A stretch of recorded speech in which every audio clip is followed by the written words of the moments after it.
Hello दोस्तों, आज के वीडियो में हम बात करने वाले हैं क्लास 12 की भौतिक विज्ञान पे, जो कि आपके प्रीवियस ईयर के अंदर क्वेश्चन पूछे जा चुके हैं चैप्टर नंबर 1 से।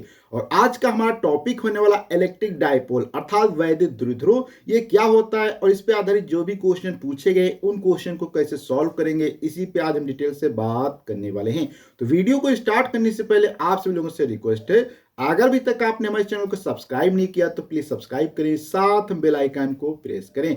और मैंने मैथ और साइंस पे ऑलरेडी बहुत सारे वीडियो बना दिए हैं, उन वीडियो के प्लेलिस्ट लिंक आपको नीचे डिस्क्रिप्शन बॉक्स में मिल जाएगी। तो बिना देर किए करते हैं आज का वीडियो स्टार्ट। तो यहाँ पे अगर हम बात करें क्वेश्चंस की, तो जो यहाँ पे आप एक क्वेश्चन देख सकते हैं जो कि आपका वैद्युत द्विध्रुव से आधारित क्वेश्चन पूछा गया है, जिसमें कहा गया है कि किसी वैद्युत द्विध्रुव के कारण अच्छी स्थिति में किसी बिंदु पर वैद्युत क्षेत्र की तीव्रता का व्यंजक ज्ञात करना है, जो कि क्वेश्चन आपका 2024 22 और 24 14 के अंदर पूछा जा चुका है। वहीं पे दूसरे टाइप से भी क्वेश्चन पूछा गया कि किसी वैद्युत द्विध्रुव की अक्ष के किसी बिंदु पर वैद्युत क्षेत्र का सूत्र आपको लिखना है, जो कि क्वेश्चन आपका 2019 के अंदर ये पूछा जा चुका है। तो ये क्वेश्चन बहुत ही इंपॉर्टेंट क्वेश्चन है, जो कि कई बार आपके एग्जाम के अंदर पूछा गया है। अब इस क्वेश्चन को कैसे सॉल्व किया जाएगा, इस पे हम थोड़ी सी बात करते हैं। तो यहाँ पे जो क्वेश्चन है इसको हम यहाँ पे क्या कर देते हैं, साइड पे कर देते हैं, क्योंकि इस क्वेश्चन की हमें यहाँ पे कोई भी रिक्वायरमेंट नहीं है। मैंने इसको यहाँ पे सॉल्व कर लिया है। अब यहाँ पे हम समझते हैं कि जो भी यहाँ पे चीजें दी गई हैं कि वैद्युत द्विध्रुव क्या होता है, इस पे कैसे क्वेश्चन सॉल्व किया जाएगा। इसके पहले मैंने ऑलरेडी एक वीडियो बना दिया है, जो कि जहाँ पे मैंने द्विध्रुव क्या होता है इसको मैंने डिटेल से वहां पे समझाने की कोशिश किया है। अगर अभी तक आपने वो वीडियो नहीं देखा है तो आप हमारे चैनल पर जाकर उस वीडियो को एक बार देख सकते हैं। तो यहाँ पे हम सबसे पहले समझते हैं कि वैद्युत द्विध्रुव किस टाइप का होता है, यहाँ पे जो क्वेश्चन पूछा गया उसको हम कैसे सॉल्व करेंगे। तो वैद्युत द्विध्रुव की बात किया जाए तो ऐसा सिस्टम जिसके अंदर दो आवेश होते हैं विपरीत प्रकार के, और जो है बहुत ही पास पास में रखे होते हैं। जैसे कि यहाँ पे सपोज करो एक यहाँ पे आवेश रखा है, आवेश को यहाँ पे हम क्या दूसरे साइन से ले लेते हैं। जैसे कि ये सपोज करो यहाँ पे एक आवेश ये रखा है, ठीक। इस आवेश को यहाँ पे हम क्या कहते हैं, ये प्लस का आवेश आपका हो जाएगा। इसी प्रकार से दूसरा आवेश यहाँ पे सपोज करो ये रखा है आपका, जो कि यहाँ पे मैं इसको इस बार नेगेटिव आवेश से मान लेता हूँ। ये आवेश यहाँ पे रखा है। अगर इनके बीच की दूरी यहाँ से यहाँ तक को बहुत ही कम दूरी होती है, ये दूरी यहाँ से यहाँ तक है, तो इसमें सपोज करो यहाँ से यहाँ तक की दूरी को मैं क्या कर देता हूँ, r अर्थात l दूरी लिख देता हूँ। क्योंकि द्विध्रुव जो होता है उसके अंदर की 2l दूरी अधिकतर ली जाती है, तो इसलिए मैं क्या करता हूँ, इसको 2 टाइम्स l कर देता हूँ। तो यहाँ पे थोड़ा सा अगर इस सिस्टम की बात करें तो यहाँ से यहाँ तक का जो आपका वैद्युत द्विध्रुव, इसका एक पॉइंट यहाँ पे एक मध्य में पॉइंट होगा, जिस पॉइंट का यहाँ पे नाम क्या हम कह सकते हैं, ओरिजिन पॉइंट इसको हम यहाँ पे कह सकते हैं। तो यहाँ पे ये आपका क्या हो जाएगा, ओरिजिन वाला ये पॉइंट हो जाएगा, जिसको हम यहाँ पे क्या है जीरो भी लिख सकते हैं। ये आपका जीरो यहाँ पे क्या हो जाएगा, आसानी से ये आपका जीरो यहाँ पे हो जाएगा, ठीक है। अब यहां से बात आती है कि किस पॉइंट पे आप वैद्युत क्षेत्र की तीव्रता ज्ञात करना चाहते हैं। इसके लिए एक तो पॉइंट इधर यहां पे हो सकता है, एक पॉइंट यहां पे हो सकता है। ये जो पॉइंट होता है ये अक्ष के अकॉर्डिंग है, आप देख सकते हैं, क्योंकि द्विध्रुव आपका इस टाइप से है तो एक्सिस क्या होगी, ये होगी। तो इसे हम क्या कहते हैं, अच्छी स्थिति में कहा जाता है। अगर इसी के लंबोत बिंदु आप कोई भी लेंगे तो इसको निरक्षीय स्थिति में कहा जाता है या लंबोत दूरी में कहा जाता है। तो अभी हमें जो इस पॉइंट पे मान लो वैद्युत क्षेत्र यहाँ पे ज्ञात करना है, तो इसको यहाँ पे ज्ञात करने के लिए हम क्या करते हैं, इसको सपोज करो ये पॉइंट आपका यहाँ पे क्या हो जाता है, पॉइंट ये आपका पॉइंट पी हो जाता है, ठीक। अब यहाँ पे देखो एक आवेश ये इधर है, इसको अगर हम प्लस लेते हैं, इधर वाले को अगर माइनस लेते हैं, जिससे हमारा थोड़ा सा यहाँ पे वर्क आसान हो जाएगा। वैसे आप कोई भी प्लस माइनस ले सकते हैं, उससे कोई मैटर नहीं करता है। फिर भी यहाँ पे हम थोड़ा सा इसको चेंज कर देते हैं।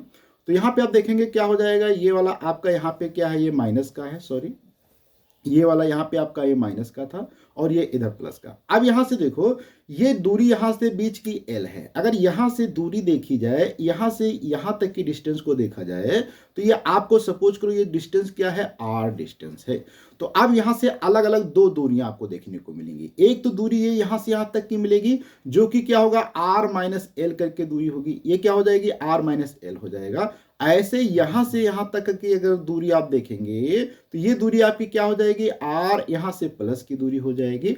क्योंकि यहाँ पे देखो R ये बिंदु बीच में है, तो ये R यहाँ से यहाँ तक है, तो यार इधर घट जाएगा, R में से इधर ये जुड़ जाएगा। अर्थात ये जो दूरी है आपकी प्लस माइनस वाले आवेश के कारण है, ये प्लस के कारण। अब यहाँ पे अगर हम बात करें वैद्युत क्षेत्र जो हमारा है इसमें दो हो जाएंगे।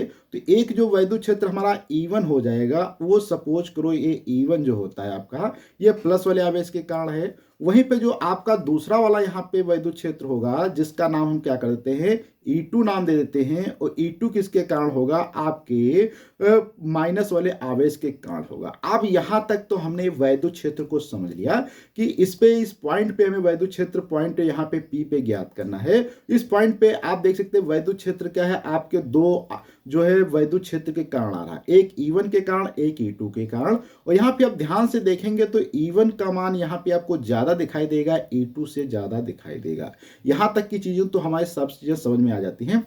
अब इसके बाद थोड़ा सा यहाँ पे डेफिनेशंस पे बात करते हैं कि किस टाइप के इसमें डेफिनेशंस आपको लिखना होगा, क्योंकि आप एग्जाम की तैयारी करते हैं।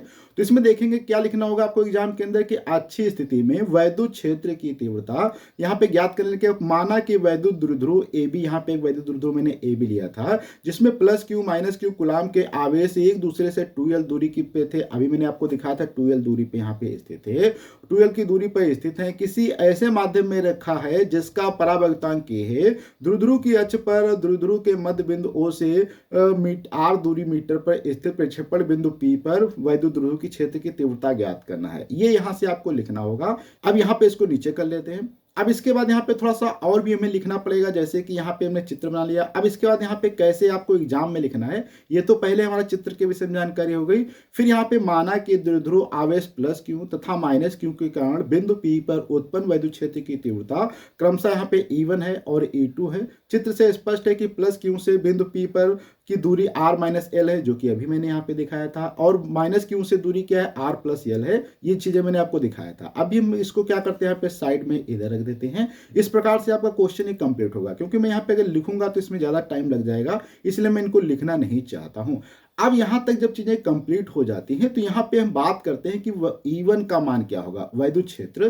तो E1 का मान, अगर यहाँ पे वैद्युत क्षेत्र की बात करें तो E1 का मान देखो क्या हो जाएगा, E1 किसके कारण है, प्लस क्यू के कारण। और प्लस क्यू की डिस्टेंस क्या है यहाँ पे, r माइनस एल है। तो फार्मूला हमारा क्या होता है, अगर कोई एक आवेश आपको पता है तो क्या होता है, वैद्युत क्षेत्र का 1/4 पाई एप्सिलॉन नॉट यहाँ पे k हो जाता है। और यहाँ पे मैं ब्रैकेट के अंदर इसको लिखने की कोशिश करता हूं तो क्या हो जाएगा, Q/r माइनस का l, यहाँ पे क्या हो जाएगा, ये स्क्वायर हो जाएगा, ये यहाँ पे बन जाएगा। इसी प्रकार से अगर हम यहाँ पे E2 की बात करें जो कि आपके माइनस वाले आवेश के कारण है, तो क्या हो जाएगा 1/4 पाई एप्सिलॉन नॉट। फिर यहाँ पे क्या हो जाएगा आपका Q/ क्या हो जाएगा, r माइनस के बजाय प्लस अपकिन से हो जाएगा, क्योंकि दूरी क्या है वहां से आपकी r प्लस एल थी।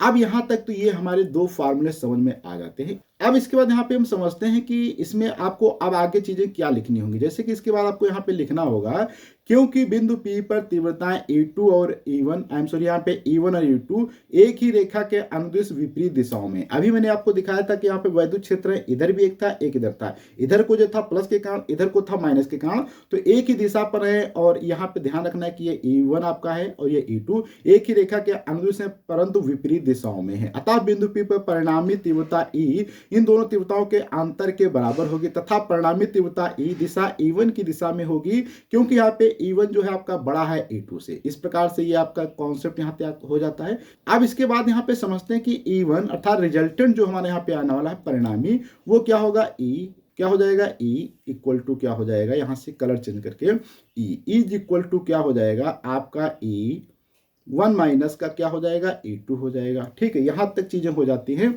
अब यहाँ पे देखो, अभी आपको पता था कि E1 का मान कितना था, 1/4 पाई एप्सिलॉन, यहाँ पर देख सकते हैं। E2 का मान कितना था, 1/4 पाई, अर्थात यहां से आप देखेंगे 1/4 पाई एप्सिलॉन नॉट। क्यों, सभी में क्या है, कॉमन मिलेगा, तो इसलिए आप चाहें तो इसको डायरेक्ट कॉमन ले सकते हैं, Q/4 पाई एप्सिलॉन नॉट के, ये इतना कॉमन आ जाएगा। तो यहाँ पे क्या बचेगा, E1 कितना था, r माइनस एल का होल स्क्वायर है। फिर उसके बाद क्या हो जाएगा, माइनस का 1 में r प्लस एल का होल स्क्वायर। ये यहां तक चीजें आपकी बन जाती हैं। अब इसी में थोड़ा सा आपको करना क्या होगा, देखो यहां से आप देखेंगे अगर क्रॉस मल्टीप्लाई कर देंगे तो क्रॉस मल्टीप्लाई में क्या होगा, ये ऊपर चला जाएगा, तो यहां से इधर आपका क्या बनेगा, 1/4 पाई एप्सिलॉन नॉट के, तो ऐसे रहेगा। यहाँ पे क्या हो जाएगा, आर प्लस का एल हो जाएगा, इसका क्या हो जाएगा यहाँ पे होल स्क्वायर, माइनस का क्या हो जाएगा आर माइनस एल का होल स्क्वायर, डिवाइडेड बाई में क्या हो जाएगा आर माइनस एल और आर प्लस का एल यहाँ पे। और इसका अगर यहाँ पे आप चाहें तो इसका होल स्क्वायर इस प्रकार से लिख सकते हैं, क्योंकि यहाँ पे दोनों चीज़ों का होल स्क्वायर। अब यहाँ से सॉल्व करेंगे, देखो क्या हो जाएगा 1/4 पाई एप्सिलॉन नॉट के रहेगा ही रहेगा। यहाँ पे देखो एक बार ये प्लस का है, एक बार माइनस का, अर्थात ए स्क्वायर माइनस बी स्क्वायर यहाँ पे लिखा है। तो ए स्क्वायर माइनस बी स्क्वायर बराबर क्या होता है, ए प्लस का बी होता है, अर्थात आर यहाँ पे r plus l minus r minus से प्लस हो जाएगा, और यहाँ पे फिर से आपका क्या बनेगा आर प्लस का एल और प्लस का आर माइनस का एल, ये बनेगा ऊपर। क्योंकि यहाँ पे हमने जो फार्मूला यूज किया मैं आपको दिखा देता हूँ, क्योंकि हम सभी जानते हैं क्या होता है ए स्क्वायर माइनस का बी स्क्वायर बराबर क्या होता है ए माइनस का बी और क्या होता है ए प्लस का बी होता है। ये फार्मूला होता है जिस फार्मूले को मैंने यहाँ पे क्या है यूज किया है। तो ये फार्मूला यहाँ पे हमने यूज किया है, तो इस फार्मूले के अकॉर्डिंग यहाँ पे आपके कुछ चीज़ें बन जाएंगी। तो वो क्या बनती हैं, देखो यहाँ पे ये हो जाएगा। इसके बाद थोड़ा सा नीचे वाले में अगर आप बात करेंगे तो ये नीचे वाले में क्या है आप देख सकते हैं, एक बार माइनस का है एक बार प्लस का है। तो यहाँ से क्या हो जाएगा ए स्क्वायर माइनस का बी स्क्वायर, अर्थात यहाँ पे आपका क्या बन जाएगा आर स्क्वायर माइनस का एल स्क्वायर का होल स्क्वायर बन जाएगा। ऊपर वाले में थोड़ा सा यहाँ पे कैलकुलेशंस करते हैं, तो देखो आर से आर यहाँ पे कैंसिल आउट हो जाएगा, यहाँ से आर कैंसिल आउट हो जाएगा, यहाँ से एल कैंसिल आउट हो जाएगा। तो यहाँ पे आपका फाइनली क्या बचेगा उस पर हम बात करते हैं। उससे पहले हम क्या करते हैं, थोड़ा सा इस पूरे पार्ट को यहाँ से हम क्या करते हैं, इसको साइड में कर देते हैं, क्योंकि ये यहाँ तक स्पेस हमारे पास बचा नहीं है। तो इसको साइड में यहाँ से कर लेते हैं। तो इसको मैंने यहाँ पे साइड में कर दिया है। अब इसी में थोड़ा सा ये जो कैलकुलेशन यहाँ पे कर रहे थे इसमें सॉल्व किया था, तो यहाँ पे आप सॉल्व करने पे आप देख सकते हैं क्या बचता है 2L और 2Q, अर्थात यहाँ पे टोटल क्या हो जाएगा 4R और 4L हो जाएगा। अर्थात यहाँ से इसको हम एक बार लिख देते हैं यहाँ पे। तो लिखने पे आपको देखो क्या प्राप्त होता है, E इज इक्वल टू था हमारा E is equal to 1/4 pi epsilon naught के, और यहाँ पे क्यों था, ब्रैकेट में क्या बचता था 2L और यहाँ पे आपका 2R बचता था, ब्रैकेट में क्या है यहाँ पे आर स्क्वायर माइनस का एल स्क्वायर का होल स्क्वायर ये बचता है। यहाँ से आप देखेंगे तो इसको थोड़ा सा अगर एडजस्ट कर लिया जाए तो एडजस्ट करने पे आपको क्या प्राप्त होगा, देखो 2 तो ऐसे लिख सकते हैं, और यहाँ पे आप चाहे तो ब्रैकेट में Q इंटू 2L लिख सकते हैं, और फिर यहाँ पे आपका जो R बचता है इस R को बाहर लिख सकते हैं। और इस प्रकार से यहाँ पे फाइनली आपका बच जाएगा, और यहाँ पे क्या हो जाएगा 4 पाई एप्सिलॉन नॉट तो आपको यहाँ पे लिखना ही होगा, तो यहाँ पे 4 पाई एप्सिलॉन नॉट भी आपको लिखना है। तो 4 पाई एप्सिलॉन नॉट क्या हो जाएगा, देखो यहाँ से आसानी से 4 पाई एप्सिलॉन नॉट के हो जाएगा, उसके बाद यहाँ पे आर स्क्वायर माइनस का एल स्क्वायर का होल स्क्वायर, ये यहाँ से आपका ए के इक्वल आ जाता है।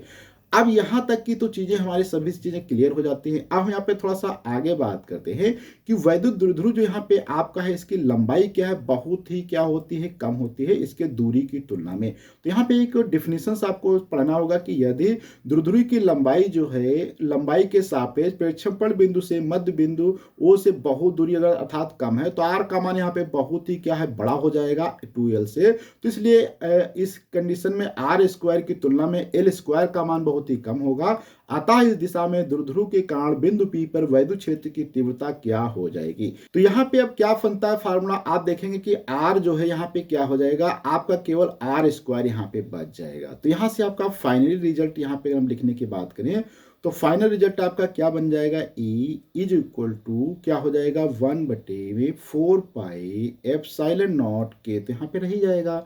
ऊपर क्या है जहाँ पे हम जानते हैं कि जो 2 इंटू क्यू इंटू 2L लिखा हो P के बराबर होता है तो 2P हो जाएगा।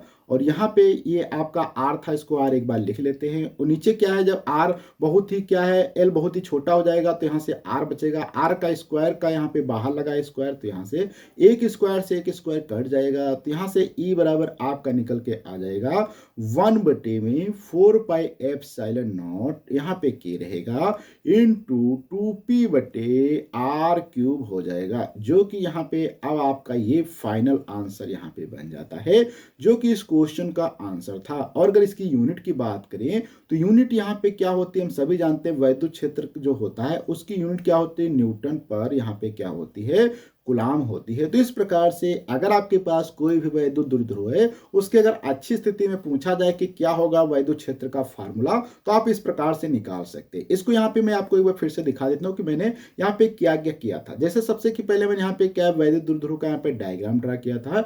डायग्राम ड्रा करने के बाद फिर यहाँ पे मैंने थोड़ा सा जानकारी लिख दी कि क्या क्या करना है, माना, ये सब चीज लिखना है। उसके बाद फिर E1 E2 का यहाँ पे मैंने मान निकाल लिया। E1 जो आपके प्लस के कारण है, E2 क्या है माइनस के कारण है। E1 का मान यहाँ पे ज्यादा है E2 से, इसलिए E1 माइनस E2 कर दिया और यहाँ पे थोड़ा सा सॉल्व किया। उसके बाद हम जानते हैं कि यहाँ पे जो R का मान है वो बहुत ही ज्यादा है आपके L से, इसलिए R स्क्वायर का मान बहुत ही ज्यादा L स्क्वायर से हो जाएगा, इसलिए L स्क्वायर का मान यहाँ पे आप उसको छोड़ सकते हैं। तो इसलिए यहाँ पे R square minus L square के जगह पे R स्क्वायर बचेगा, उसका स्क्वायर था तो यहाँ पे 4 हो जाएगा, ऊपर नीचे एक R कट जाएगा और यहाँ से आ जाएगा। तो इस प्रकार से आप वैद्युत द्विध्रुव के अच्छी स्थिति में बहुत ही आसानी से वैद्युत क्षेत्र की तीव्रता का सूत्र निकाल सकते हैं। अब हम यहाँ पे दूसरे क्वेश्चन पे बात करते हैं, जिस क्वेश्चन के अंदर यहाँ पे पूछा जा चुका है कि वैद्युत द्विध्रुव के कारण निरक्षीय स्थिति पर या अनुप्रस्थ स्थिति में किसी बिंदु पर वैद्युत क्षेत्र की तीव्रता का व्यंजक ज्ञात करो, जो कि 2016,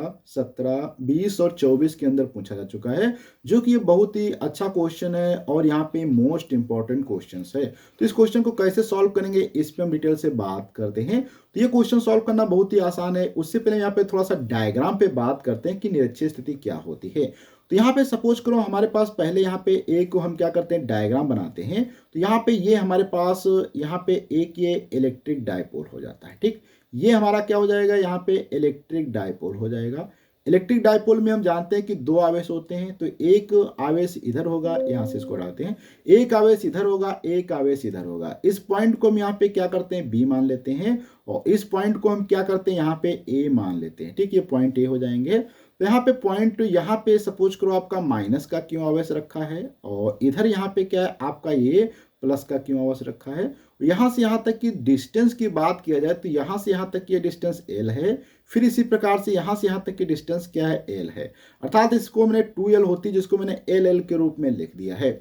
अब यहाँ पे एक कंडीशन तो इधर होती है वैद्युत क्षेत्र ज्ञात करने की, जिसपे मैंने ऑलरेडी अभी क्वेश्चन को सॉल्व किया था। अब एक पॉइंट सपोज करो यहाँ पे आप कोई पॉइंट लेते हैं, ये पॉइंट जब आप यहाँ पे लेंगे तो इस पॉइंट को अगर यहाँ से आप इसको क्या कर देते हैं, इसको इधर से मिला देते हैं, तो ये ऐसे सीधे निकाल देना है मिलाने के बाद, और इसको इधर से सीधे यहाँ से मिला देते हैं, इसको भी ऐसे बढ़ा देना है, तो यहाँ पे ये चीजें हो जाती हैं, ठीक। अब यहाँ पे देखो माइनस क्यू के कारण एक वैद्युत क्षेत्र होगा जो कि माइनस अपनी तरफ को होता है, इसलिए यहाँ पे ये वैद्युत क्षेत्र यहाँ पे E2 हो जाएगा, ठीक है। और इसके कारण क्या होगा, बाहर की तरफ होता है, ये हमारा क्या हो जाएगा प्लस के कारण E1 वैद्युत क्षेत्र हो जाएगा। तो यहाँ पे आप ये देख सकते हैं वैद्युत क्षेत्र है। अब यहाँ पे आपका ये जो है मान लो पॉइंट P था, अब ये पॉइंट जो आपका P है, अगर इस पॉइंट P पे यहाँ पे वैद्युत क्षेत्र देखा जाए तो यहाँ पे एक हम इस प्रकार से लाइन को ड्रा कर लेते हैं, जो कि हम सपोज करते हैं कि इसके अकॉर्डिंग हमें यहाँ पे परिणामी वैद्युत क्षेत्र की तीव्रता निकालना है। तो यहाँ पे E1, अब यहाँ पे एक चीज आपको ध्यान देना है कि ये एंगल अगर आपका ये थीटा बन रहा होगा, ये एंगल अगर थीटा बन रहा होगा तो यहाँ पर भी ये एंगल आपका थीटा होगा और यहाँ पर भी ये एंगल आपका थीटा होगा, ठीक है। अब हम यहाँ पे थोड़ा सा अगर इसको सिंपल टर्म में और समझने की बात करें तो जैसे कि यहाँ पे डायग्राम पे बात करते हैं, इसको हम फिर से डायग्राम एक बना लेते हैं इस प्रकार से। तो यहाँ पे आप देख रहे होंगे कि एक वैद्युत क्षेत्र आपका तो इस प्रकार से यहाँ से ऐसे है, ठीक है, ये आपका क्या है E1 है। इसी प्रकार से एक वैद्युत क्षेत्र ये इधर को है जो कि आपका क्या है ये E2 है, ठीक है। तो यहाँ पे रिजल्टेंट अगर आपको इलेक्ट्रिक फील्ड निकालना है अर्थात, तो यहाँ पे आप क्या करेंगे, ये अगर यहाँ पे सपोज करो आपका एंगल क्या था, यहाँ पे ये एंगल थीटा है, ये कौन सा एंगल है, ये थीटा है, तो यहाँ पे ये एंगल थीटा है। तो हम जानते हैं कि इसका अगर कंपोनेंट की बात किया जाए तो एक कंपोनेंट इधर आ जाएगा जो कि कंपोनेंट क्या होगा आपका E1 cos थीटा हो जाएगा। इसी प्रकार से ये एंगल जितना है तो इसी प्रकार से ये भी कुछ ना कुछ एंगल होगा, तो ये एंगल भी यहाँ पे आपका क्या हो जाएगा, थीटा अगर है तो ये भी यहाँ पे आपका एक कंपोनेंट क्या आ जाएगा इधर की तरफ, E2 cos थीटा आ जाएगा। इसी प्रकार से यहाँ पे E1 का कंपोनेंट एक इधर जाएगा जो कि होगा E1 sin थीटा हो जाएगा, एक इधर कंपोनेंट जाएगा E2 का जिसका नाम क्या होगा E2 sin थीटा हो जाएगा। और हम सभी जानते हैं कि यहाँ पे एक कंपोनेंट बराबर है लेकिन अपोजिट डायरेक्शन में है, इसलिए क्या है E1 साइन थीटा और E2 साइन थीटा क्या कैंसिल आउट हो जाएंगे, केवल आपके यहाँ पे बचेंगे E1 कॉस थीटा और E2 कॉस थीटा यहाँ पे बच जाएगा। यहां तक की चीजें अगर आपको समझ में आ जाती हैं तो अब आप बहुत ही आसानी से क्वेश्चन को सॉल्व कर सकते हैं। तो यहां तक मैंने क्या समझा कि पहले डायग्राम को बनाया जिसमें ये इस प्रकार से कोई यहाँ पे हमारा इलेक्ट्रिक डायपोल था जिसपे एक इधर प्लस का आवेश है, इधर यहाँ पे प्लस है, इधर माइनस का है। अगर इनके बीच की डिस्टेंस यहाँ पे L थी और ये डिस्टेंस यहाँ से यहाँ तक की डिस्टेंस भी आपको लिखनी होगी, जिस डिस्टेंस को हम यहाँ पे सपोज करो कर लेते हैं कि ये आपकी डिस्टेंस, अगर यहाँ से यहाँ तक की ये परपेंडिकुलर डिस्टेंस आपकी क्या होगी R होगी, तो ये डिस्टेंस क्या हो जाएगी आपकी R स्क्वायर हो जाएगी प्लस का L स्क्वायर। पाइथागोरस प्रमेय से आप इसे भी आसानी से लिख सकते हैं। तो यहां तक आपको समझ में आ गया होगा कि पूरा डायग्राम क्या है। अब ये डायग्राम अगर आपको समझ में आ गया तो सबसे पहले आपको E1 निकालना पड़ेगा और E1 का मान हम जानते हैं कि क्या हो जाएगा 1/4 पाई एप्सिलॉन नॉट Q1 बटे R स्क्वायर। अब R का मान यहाँ पे क्या हो जाएगा, अर्थात R square plus L square हो जाएगा।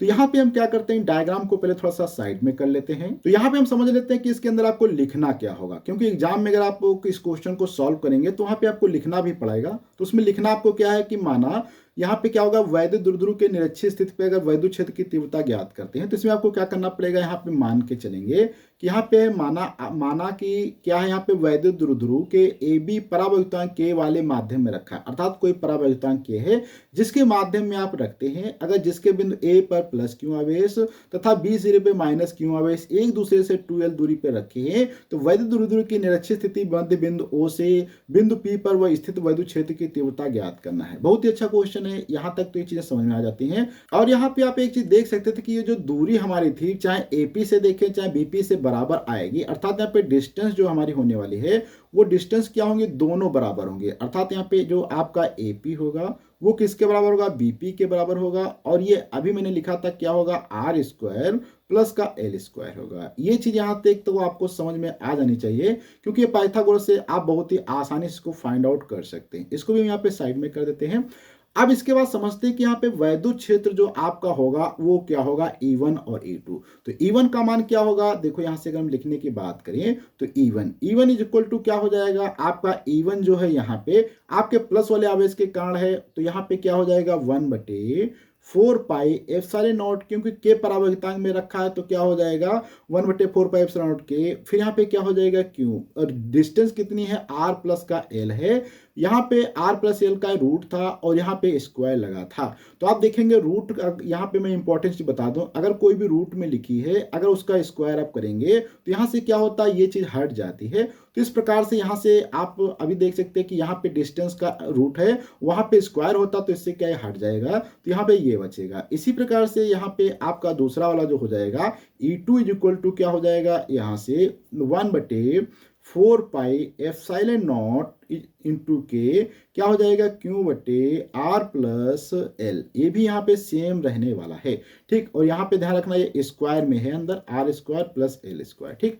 तो यहाँ पे स्पष्ट है कि E1 व E2 की मान बराबर हैं और दिशाएं भिन्न भिन्न है, अर्थात E1 व E2 को AB के समांतर तथा लंबवत घटकों में वियोजित करने पर लंबवत घटक यहाँ पे E1 sine theta E2 sine theta बराबर व विपरीत दोनों एक के कारण होने के कारण एक दूसरे को निश्चित कर देंगे, जबकि AB के समांतर घटक जो है E1 cos थीटा व E2 cos थीटा एक ही दिशा में होने के कारण जुड़ जाएंगे। अतः बिंदु P पर रिजल्टेंट क्या हो जाएगा वो अब यहाँ पे आपको लिखना है। अब यहाँ पे रिजल्टेंट के लिए आपको क्या करना होगा, यहाँ पे रिजल्टेंट के लिए आपको पता है कि क्या होगा, यहाँ पे E1 प्लस E2 हो जाएगा, क्या हो जाएगा E1 cos थीटा प्लस का क्या हो जाएगा E2 cos थीटा हो जाएगा। तो यहाँ पे हम लिखते हैं कि E1 E is equal to क्या हो जाएगा E1 cos थीटा हो जाएगा प्लस का क्या हो जाएगा E2 cos थीटा हो जाएगा।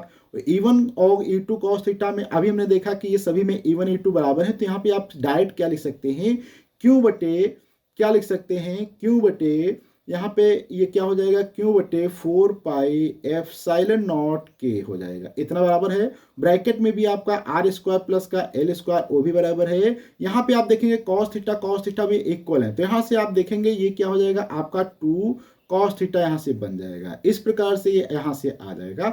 अब यहाँ पे एक चीज आपको ध्यान देना है कि cos थीटा के अगर हम मान की बात करें तो यहाँ पे मैं आपको एक बार फिर से फार्मूले ड्रा कर देता हूँ। जैसे कि ये आपका इस प्रकार से था, यहाँ पे त्रिभुज अगर इस प्रकार से है, ये आपकी डिस्टेंस क्या थी, अभी आपने देखा था आर स्क्वायर प्लस का एल स्क्वायर रूट के अंदर था, और ये डिस्टेंस आपकी आर थी, ये डिस्टेंस एल थी, और यहाँ पे एंगल ये बनता था।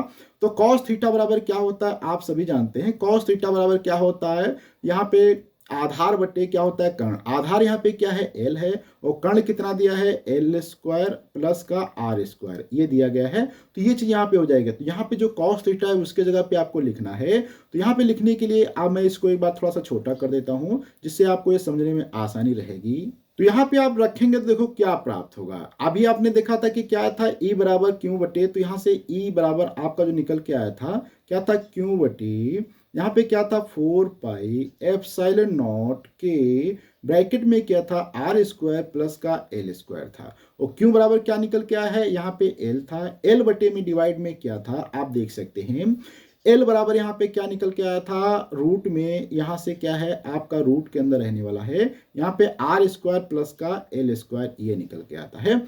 तो यहाँ से आप देखेंगे अगर थोड़ा सा इसको आप सॉल्व कर लेंगे, या यहाँ से ऊपर नीचे आप क्या करते हैं 2 से मल्टीप्लाई कर सकते हैं बहुत ही आसानी से। अगर यहाँ पे आप ऊपर नीचे 2 से मल्टीप्लाई करेंगे तो आपको यहाँ पे एक चीज देखने को मिलेगी, वो क्या मिलेगी यहाँ से आप समझ सकते हैं। पहले तो यहाँ पे आप देखेंगे 2 था ही, तो ये 2 तो आपको लेना पड़ेगा। तो यहाँ से आपको 2 तो ये ले लेना है, तो मल्टीप्लाई नहीं करना है, तो यहाँ से 2। अब देखो यहाँ पे आपको क्या करना है, ये क्यू इंटू आपको इस प्रकार से 2 लिख देना है।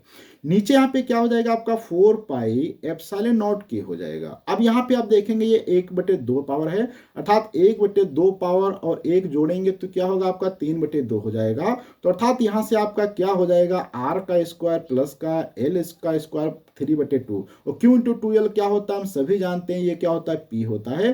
तो पी बटे क्या हो जाएगा 4 पाई एप्सिलॉन नॉट के ब्रैकेट में क्या है आर स्क्वायर प्लस का एल स्क्वायर की पावर 3/2। ये यहाँ पे आप देख सकते हैं कि रिजल्टेंट जो आपका वैद्युत क्षेत्र है बिंदु पी पे इस प्रकार से आप निकाल सकते हैं। तो यहाँ तक कुछ चीजें हमारे समझ में आ जाती हैं।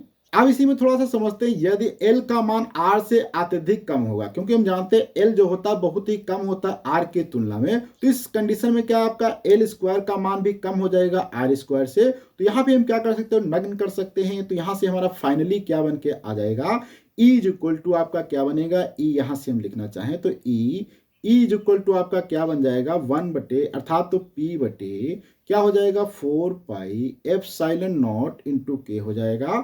इसके बाद यहाँ पे क्या बनेगा आपका, ये जो R का अर्थात R हट जाएगा तो R की स्क्वायर 3/2 हो जाएगा, अर्थात यहाँ पे R का पावर क्या है आर स्क्वायर एंड 3/2। यहाँ से थोड़ा सा कैंसिल आउट कर देंगे तो E बराबर आपका यहाँ पे निकल के आ जाएगा 1/4 पाई एप्सिलॉन नॉट के इंटू पी बटे यहाँ से आपका आर क्यूब यहाँ से निकल के आ जाएगा, जो कि आपके फाइनली यहाँ पे है। और इसी प्रकार से यहाँ पे अगर आप देखेंगे तो ये जो वैद्युत क्षेत्र की यहाँ पे आपको दिशा देखने को मिलती है, ये वैद्युत क्षेत्र की दिशा आपको जो यहाँ पे ई के दिशा के अक्ष के समांतर धनावेश से ऋणावेश की ओर होती है, अर्थात ये धनावेश है तो ऋणावेश की ओर होती है। तो यहाँ से आप समझ सकते हैं कि निरक्षीय स्थिति में कैसे वैद्युत क्षेत्र निकाला जाता है। मैं आपको यहाँ पे एक बार पूरा जो भी यहाँ पे समझा रिमाइंड करा देना चाहता हूँ। तो यहाँ पे देखो सबसे पहले वैद्युत द्रुव के कारण निरक्षीय स्थिति में ज्ञात करने के लिए ये क्वेश्चन दिया गया था। क्वेश्चन के लिए मैंने यहाँ पे पहले डायग्राम बनाया, डायग्राम में हमने समझा क्या क्या करने वाले हैं, उसके बाद फिर जो भी यहाँ पे हम डायग्राम में कर रहे थे उसी चीज को लिख दिया। फिर यहाँ पे हम जानते थे कि एबीपीबी यहाँ पे डिस्टेंस बराबर थी, अर्थात r square plus l square root over में रहेगा। फिर E1 E2 के लिए वैद्युत क्षेत्र निकाल दिया। फिर यहाँ पे हम जानते हैं कि E1 और E2 क्या है, एक दूसरे के यहाँ पे कंपोनेंट अगर निकालेंगे तो लंबवत कंपोनेंट विपरीत में है, समांतर कंपोनेंट एक दिशा में है, तो विपरीत वाले कैंसिल आउट हो जाएंगे और समांतर वाले जुड़ जाएंगे। तो यहाँ पे इस प्रकार से बन जाता है और इसको आप बहुत आसानी से यहाँ पे हल करके सॉल्व कर सकते हैं। तो यहाँ तक तो हमने वैद्युत द्रुव के ऊपर जो सबसे ज्यादा इंपॉर्टेंट क्वेश्चन 2 होते हैं उनको मैंने सॉल्व कर लिया। अब यहाँ पे हम देखते हैं कि किस टाइप के क्वेश्चन आपके प्रीवियस ईयर के अंदर पूछे जाते हैं वैद्युत द्रुव से और उनको कैसे सॉल्व किया जाएगा। तो यहाँ पे आप देख सकते हैं क्वेश्चन पूछा गया है कि वैद्युत क्षेत्र ई में क्या है, क्वेश्चन पूछा गया है कि वैद्युत क्षेत्र ई में पी के आघूर्ण वाले द्विध्रुव पर लगने वाला बल का आघूर्ण क्या होगा, जो कि क्वेश्चन नंबर 17 और 18 के अंदर पूछा गया। तो यहाँ पे आपको देखो सबसे पहले अगर बात करें तो आघूर्ण के लिए सूत्र हम सभी जानते हैं क्या होता है, P क्रॉस E होता है, क्योंकि P E साइन थीटा भी आपने पढ़ा होगा, तो P E साइन थीटा हो जाएगा, इसलिए इस क्वेश्चन का ऑप्शन यही वाला करेक्ट हो जाएगा। वहीं पे एक दूसरा क्वेश्चन यहाँ पे आप देख सकते हैं जिसमें दिया गया कि एक समान वैद्युत क्षेत्र E में रखे वैद्युत द्विध्रुव आघूर्ण P वाले वैद्युत द्विध्रुव को 90 डिग्री घुमाने में कृत कार्य, अर्थात अगर उसको 90 डिग्री घुमाया जाएगा, इस पे मैंने ऑलरेडी जो इसके पहले का वीडियो बनाया था वहां पे बता दिया था, तो घुमाने में कितना कार्य किया जाता है, PE कार्य किया जाता है, तो इस प्रकार से ये आ जाएगा। अब यहीं पे हम दूसरे क्वेश्चन पे इसमें बात करते हैं, इसमें कहा गया कि यदि एक बिंदु पर आवेश पर वैद्युत ध्रुव के कारण लगने वाला बल का निर्भर करता है, अभी हमने देखो बल को निकाला था जो कि क्या था, इलेक्ट्रिक फील्ड क्या था, 1/r³ आता है, तो बल यहाँ पे क्या 1/r³ आ जाएगा, इस प्रकार से यहाँ पे ये चीज आपकी आ जाती है। वहीं पे दूसरा क्वेश्चन एक दिया गया है कि माइक्रोकुलाम अर्थात 1.0 माइक्रोकुलाम के दो बराबर एवं विपरीत प्रकार के आवेश 2.0 मिलीमीटर दूरी पर रखे हैं, इस विद्युत द्विध्रुव का विद्युत द्विध्रुव आघूर्ण ज्ञात करना है। देखो जब भी क्वेश्चन आपको एग्जाम में सॉल्व करना है, सबसे पहले जो जो जानकारी दी गई उसको लिखना है। जैसे कि यहाँ पे क्यू बराबर किया दिया है 1.0 माइक्रोकुलाम दिया है, और यहाँ पे इसके बाद इसको आप माइक्रोकुलाम को चाहे तो कुलाम में चेंज कर सकते हैं, तो 10⁻⁻6 कर देंगे, कुलाम में आ जाएगा। फिर यहाँ पे डिस्टेंस आपको हमेशा ध्यान रखना, जो बीच की डिस्टेंस उसको हम 2L से लिखते हैं, तो यहाँ पे 2L बराबर कितना दिया है, 2 mm दिया है। 2 mm को आप चाहें तो 2 × 10⁻⁻2 3 से मल्टीप्लाई करके इसको मीटर में क्या कर सकते हैं, चेंज कर सकते हैं। मीटर में चेंज करने के बाद अब यहाँ पे आघूर्ण पूछा है, P बराबर क्या होता है, 2 × 2L होता है, I am sorry Q × 2L होता है। Q का मान यहाँ पे दिया है 10⁻⁻6 इंटू 2 इंटू यहाँ पे क्या हो जाएगा आपका 2C, अर्थात 2L का मान कितना दिया है, 2 × 10⁻⁻3 दिया है। यहाँ पे आप सॉल्व कर लेंगे तो आपको सॉल्व करने पे देखो 2 तो आगे जाएगा, यहाँ पे 2 × 10 की पावर क्या हो जाएगा, -9 यहाँ पे आपका कुलाम मीटर आ जाएगा। इस प्रकार से इस क्वेश्चन को सॉल्व कर सकते हैं। फिर इसके बाद यहाँ पे थोड़ा सा अगले क्वेश्चन पे बात करते हैं, जिसमें पूछा गया है कि वैद्युत द्विध्रुव तथा द्विध्रुव आघूर्ण को परिभाषित कीजिए, इंटू 2 × 10⁻⁸ कुलाम मीटर द्विध्रुव का आघूर्ण वैद्युत द्विध्रुव 2 × 10⁻⁵ वोल्ट मीटर के एक समान वैद्युत क्षेत्र के 30 डिग्री पर झुका है, द्विध्रुव की स्थिति ऊर्जा ज्ञात करो। बहुत ही अच्छा क्वेश्चन है, इसमें आपको स्थिति ऊर्जा भी ज्ञात करना है। तो देखो सबसे पहले यहाँ पे जो जो जानकारी आपको दी गई है, जैसे कि यहाँ पे वैद्युत द्विध्रुव का आघूर्ण आपको दिया गया है P बराबर कितना दिया है, 2 × 10⁻⁻8, ये क्या होता है, इसका मात्रक होता है कुलाम मीटर होता है, ये यहाँ पे हो जाएगा। इसके बाद फिर यहाँ पे दिया गया है कि कुलाम मीटर है, आघूर्ण था वैद्युत द्विध्रुव वोल्ट पर मीटर, अर्थात इलेक्ट्रिक फील्ड भी यहाँ पे इन्होंने दिया है। इलेक्ट्रिक फील्ड कितनी दिया है, E = 2 × 10 की पावर कितना दिया, 5 दिया है, और ये क्या होता है, वोल्ट मीटर होता है यहाँ पे इलेक्ट्रिक फील्ड। और एंगल कितना दिया है, थीटा = यहाँ पे आप देख सकते हैं 30 डिग्री दिया गया है। ये यहाँ तक की जानकारी आपको दी गई है। बल युग्म का आघूर्ण ज्ञात करना है, टार्क ये ज्ञात करना है। और हम सभी जानते हैं कि टार्क का जो फार्मूला होता है, जिसपे मैंने ऑलरेडी क्वेश्चन को सॉल्व करा दिया है, तो टार्क = क्या होता है, यहाँ पे टाउ बराबर क्या होता है, P × E, या यहाँ से क्रॉस में लिख सकते हैं, या इसको आप PE sin थीटा इस प्रकार से लिख सकते हैं। अब यहाँ पे जो जो जानकारी आपको दी गई है वो जानकारी पुट कर देना है। तो जानकारी यहाँ पे पुट करने पे आपको देखो क्या प्राप्त होगा, P कितना दिया गया है, यहाँ पे आप देख सकते हैं P का मान यहाँ पे अभी हमने निकाला 2 × 10⁻⁻8 दिया गया है। E कितना यहाँ पे आपको दिया गया है, आप देख सकते हैं 2 × 10⁵ दिया है, 2 × 10⁵ दिया है। और यहाँ पे थीटा साइन थीटा अर्थात साइन, यहाँ पे थीटा कितना दिया है, 30 डिग्री, तो साइन 30 डिग्री हो जाएगा। यहाँ पे अगर आप सॉल्व करेंगे तो यहाँ पे क्या आ जाएगा, साइन 30 का मान कितना होता है, हम सभी जानते हैं 1/2 होता है, तो था 2 × 10⁵ × 1/2। 2 से एक 2 कैंसिल आउट हो जाएगा, तो क्या बचेगा, 2 × 10⁸ में से 5 घट जाएगा, 10⁻³ बच जाएगा। तो यहाँ से ये आ जाएगा आपका टार्क बराबर आ जाएगा। अब यहाँ से तो आपका टार्क तो आ गया, लेकिन यहाँ पे आपसे पूछा गया था कि स्थितिज ऊर्जा पर कितना कार्य होगा। तो स्थितिज ऊर्जा कैसे निकालते हैं वो भी बहुत आसान है। इसको यहाँ पे हम क्या करते हैं, थोड़ा सा साइड में कर लेते हैं, और स्थितिज ऊर्जा के लिए यहाँ पे फिर से हम सॉल्व कर लेते हैं। तो स्थितिज ऊर्जा हम जानते हैं क्या होती है, बहुत आसानी से आप बता सकते हैं कि स्थितिज ऊर्जा के लिए फार्मूला क्या होता है। यहाँ पे अगर हम लिखने की बात करें तो स्थिति ऊर्जा को हम जनरली क्या है, U से लिखते हैं। तो U = क्या हो जाएगा, माइनस का PE cos थीटा हो जाएगा, ये फार्मूला होता है। तो यहाँ से P का मान आपको फिर से पुट करना पड़ेगा, तो क्या 2 × 10⁻⁸ into 2 into 10⁵ into cos 30 degree. यहाँ से आप सभी को मान रख देंगे तो यहाँ पे क्या है 2 और 2, या ऐसे एक बार अभी लिख सकते हैं 10 इंटू 2 इंटू 10⁻⁻8 इंटू 10⁻5 इंटू क्या है √3/2 आ जाएगा। यहाँ से आप इसको सॉल्व कर देंगे तो आपका फाइनल रिजल्ट आ जाएगा -2 इंटू √3 और इंटू 10⁻³ जूल यहाँ पे आ जाएगा। तो इस प्रकार से आप इस क्वेश्चन को बहुत ही आसानी से सॉल्व कर सकते हैं। वहीं पे एक और क्वेश्चन दिया गया है, वैद्युत द्विध्रुव तथा वैद्युत द्विध्रुव आघूर्ण के अर्थ समझाइए। किसी वैद्युत द्विध्रुव पे +20 माइक्रोकुलाम तथा -2 कुलाम के आवेश एक दूसरे से सेंटीमीटर हैं, तो द्विध्रुव से 1 मीटर दूरी पर अच्छी स्थिति पर बिंदु पर वैद्युत क्षेत्र की ज्ञात करना। देखो अच्छी निरक्षी मैंने डिटेल से आपको बताया था, तो यहाँ पे आपको जो जो जानकारी दी गई है वो आपको लिखना है। पहले वैद्युत ध्रुव अगर आप पूछा तो इसमें मैंने डिटेल से वीडियो बना दिया, आप वो देख सकते हैं। अब यहाँ पे आपको जो जानकारी के हिसाब से दिया गया है उसको आप सॉल्व करना है। तो सबसे पहले यहाँ पे आपको Q1 दिया है, Q1 का मान यहाँ पे कितना दिया है 20 माइक्रोकुलाम दिया है। इसी प्रकार से आपको Q2 बराबर कितना दिया है, यहाँ से आप देख सकते हैं -20 माइक्रोकुलाम दिया है। इसका यहाँ पे 2L कितना दिया है आप देख सकते हैं 1 यहाँ पे सेंटीमीटर दिया है। सेंटीमीटर को आपको मीटर में चेंज करने के लिए क्या है 0.01 कर देना है, अर्थात यहाँ पे 100 से हम डिवाइड कर देना था, तो यहाँ पे मीटर में आ जाएगा। अब यहाँ पे वैद्युत द्विध्रुव अगर P निकालना है तो P बराबर क्या होता है हम सभी जानते हैं Q इंटू 2L होता है। तो यहाँ पे Q का मान रख देंगे तो क्या होगा आपका 20 हो जाएगा और उसका क्या है 0.01 हो जाएगा। तो सॉल्व कर लेंगे, यहाँ से आपका क्या है 0.2 और क्या आ जाएगा माइक्रोकुलाम मीटर आ जाएगा। इसी प्रकार से अब यहाँ पे इलेक्ट्रिक फील्ड ज्ञात करना है अच्छी स्थिति में और निरक्षित स्थिति। तो यहाँ पे निरक्षित स्थिति में पूछा गया है, यहाँ पे आप देख सकते हैं कि वैद्युत क्षेत्र की तीव्रता ज्ञात करना है।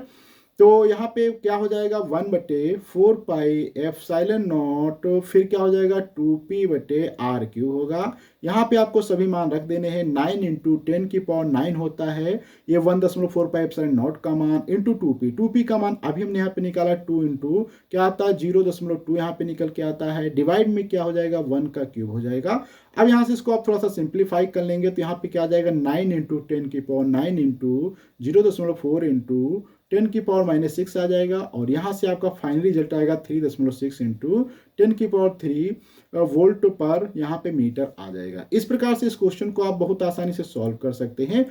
वहीं पे अब हम यहाँ पे आज के वीडियो में लोग इतना रखते हैं, अगले वीडियो मिलेंगे कुछ नए कॉन्सेप्ट के साथ में। जब तक के लिए धन्यवाद।